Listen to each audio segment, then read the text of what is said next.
The butterfly effect. Isn't it bonkers that Heinous is Eclipsa's daughter? Change one thing. My daughter had pretty little clovers on her cheeks and the cutest tail in all of Muni.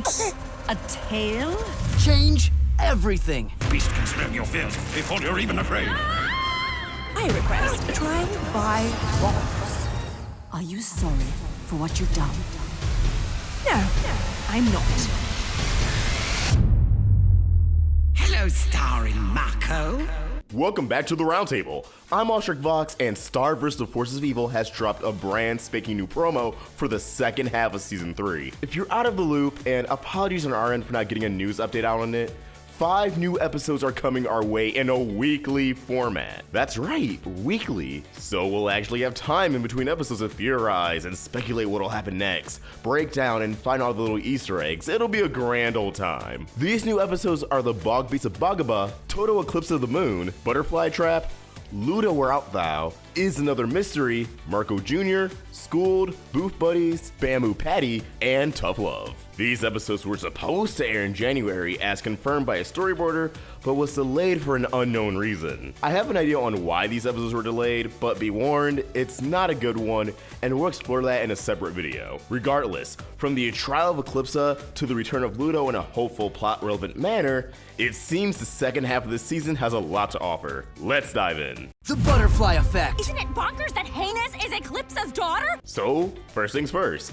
I believe we're going to see another long-form arc similar to Battle for Muni, where at least 3 or 4 episodes tell a complete story. This case being Total Eclipse of the Moon to Butterfly Trap, and maybe Ludo Where Art Thou since it's airing with Butterfly Trap. Here in the promo, we see Star freaking out to Moon over the revelation of Eclipsa being mother to Heinous, aka Meteora Butterfly. I'd like to point out that episodes that look more motion-tweened or Flash are animated by Sugar Cube Animation Studios, while the hand-drawn, more fluid episodes are animated by Rough Draft Studios. Unlike Steven Universe, I actually prefer Rough Draft being the helm of Star vs. the Force of Evil episodes. I'm going to look into that. Must be a difference between budget and directors. That knowledge in mind, Star talking to Moon and Eclipsa on trial are 2 separate episodes, as you can tell by the differences in animation. The former is Sugar Cube, while the latter is Rough Draft, confirming that at least 2 of these episodes serve as an arc of sorts. I'm assuming Star rushed into Moon's office and slid onto the table, knocking off the book and papers Moon's collecting from the ground with a sense of urgency. These could be run-of-the-mill boring Moony paperwork, or they could be documents related to Eclipsa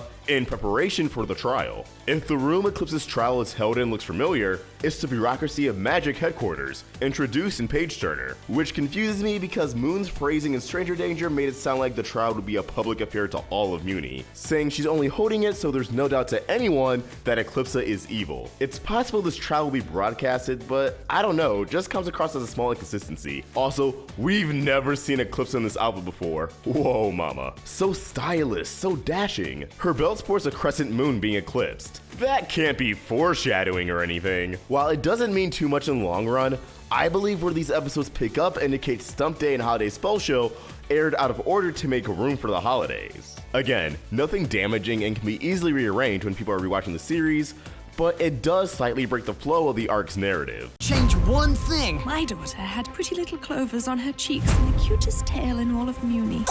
A tail? Eclipsa reminisces about her daughter, and with the use of past tense, it's clear she's painfully unaware Meteora is still alive, just super old and mean, which is really tragic when you think about it. Imagine waking up after hundreds of years and assuming the family you started was dead. Your husband, your daughter, just gone. That hurts and actually has me rooting for an Eclipsa Meteora reunion. With the flashbacks, the lack of movement makes it hard to determine which studio animated the first glance of young Meteora, but the thick outlines indicate Sugar Cube. I believe these flashbacks of Meteora are going to be spread throughout both Total Eclipse of the Moon and the Butterfly Trap, with this being Total Eclipse of the Moon. Meteora's cheeks glow as she's shedding tears, and if her sporting a monster arm and monster bash after coming in contact with memorabilia goes hand in hand, just like Star, her magic is very much emotionally charged. If her emotions aren't in check, it could spell disaster, which I believe is what we're seeing here. The next shot of an infant Meteora comes from a separate episode, likely Butterfly Trap, if my assumption of Eclipsa's trial coming after Star recapping to Moon is correct. It looks like she's being held by a royal guard in Muni Castle, meaning in between this period of her life and aging to more of a toddler, she was exiled and forced into residing at the Monster Temple. My current theory here is that Eclipsa actually didn't abandon Muni for her monster lover,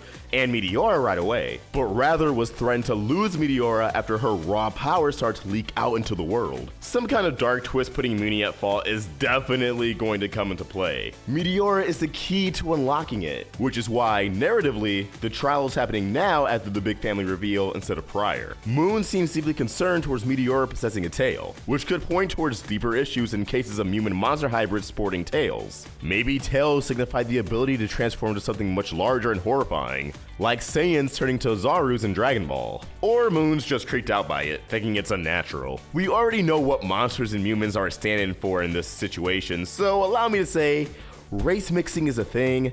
Get over it, Moon. Love is love. Also, notice Moon is in Eclipsa's room, illustrated by the branches with thorns. So it seems the chain of events are Moon's preparing the trial, Star swoops in and goes, OMG, Eclipsa and Heinous. Moon is taken off guard by this, goes to confront Eclipsa, we get a flashback, and Eclipsa finally goes on trial. Change everything. Beast can smell your fears before you're even afraid. Alright, a lot more starts happening here. The Box of Truth, aka Truth or Punishments from the episode Sleepover, returns. While that very much was a character development episode and built up to Bon Bon the Birthday Clown, it just goes to show you never know what episode will be a serious plot point in the future, and you can't dismiss anything as filler until the series has concluded. Even horrible episodes like Trickstar may serve as relevant. While it's kind of twisted that this device transitioned to an anything but harmless party game, it's awesome and smart writing that it ended up here. Later on in the promo, Eclipsa requests that this is how she'd be judged, and it's very manipulative on her end. The whole point and compelling arguments Star made in Sleepover was that the truth isn't black and white. Feelings can change, perspective varies. Here, just because the Magical Eye Commission dubs Eclipsa as evil doesn't mean she truly is. If the box questions Eclipsa if she's evil, if she's in the wrong, if she truly believes she's not, which let's face it, that's what's going to happen, then the box will determine she's telling the truth, that she's in the right. That's her golden ticket into roaming among the free world. Now this next shot of a monstrous arm seemingly expanding in size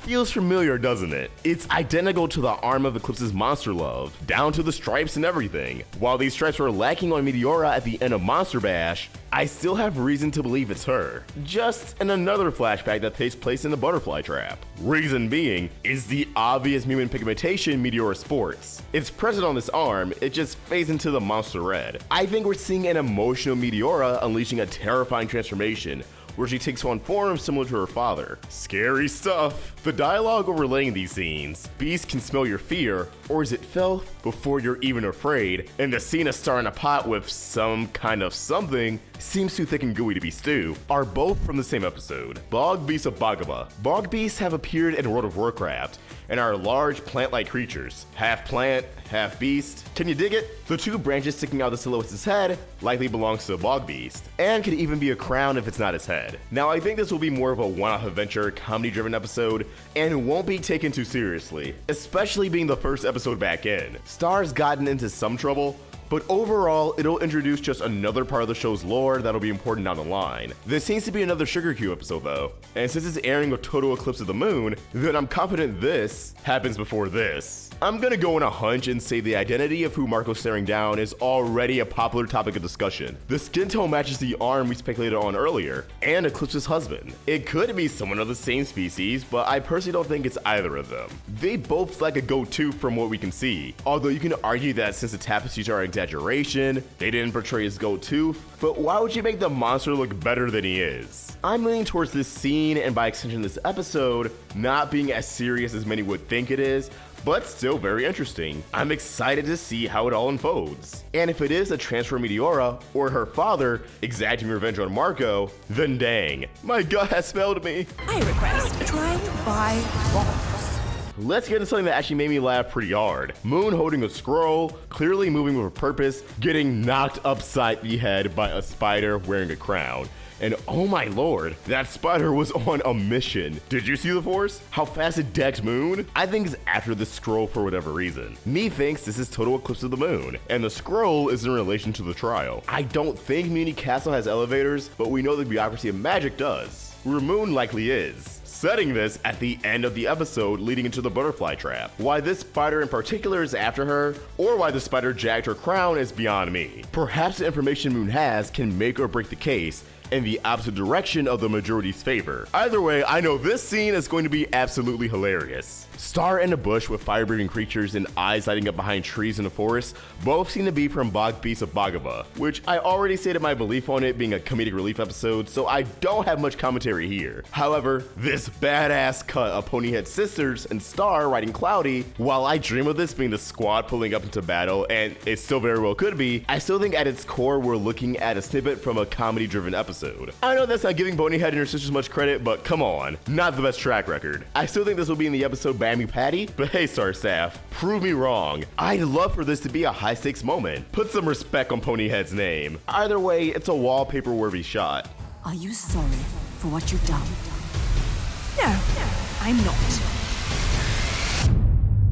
Alright, so the epic climax of this promo is one I believe could actually be taken out of context. While I'm all for Eclipsa sticking to her guns and not changing her tune on trial, which I believe is the case regardless, it's very possible Moon questioning if she's sorry for her actions, and Eclipsa stating, "No, I'm not," are two different conversations. Eclipsa could be answering the box of truth, asking if she's evil. Hekapoo holding up her verdict of Eclipsa's alignment is an obvious one. Of course she's sticking with evil. What I find interesting isn't Omnitraxis or Moon hidden by Hekapoo's board, but Romulus sporting a picture of Lekmet at the trial, indicating Goatman's still there with all of them in this stressful situation. Aww. Sean also makes a return, seemingly sucked in and caught up in all the drama and suspense. So many twists and turns, so much anger. Who will come out of this trial victorious? But ultimately, we see Star raise her wand and clearly on the path to break Eclipsa's handcuffs, liberating her. Whether or not she'll be interrupted, we'll have to wait and see. My understanding from all this is that Star at this point will have heard enough from both sides. And frankly, from a neutral stance, she thinks Eclipsa is in the clear. It'd be ridiculous to drag things out any longer, ending the trial by flat out blasting the chains. Rebel Princess indeed. Eclipsa?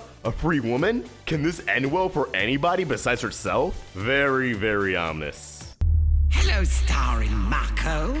And to round out this promo, we have the return of the legend, the most developed, well-rounded fan favorite character, Ludo. Sure, he made a brief cameo in Sweet Dreams, but he was floating in the void, so searching. Luckily though, if this ominous vibe is anything to go by, my hopes for this character is coming to fruition. Ludo is still an antagonist. You see, ever since Battle for Muni, I've been hoping Ludo would take being torn down by Toffee as an incentive to become a better villain.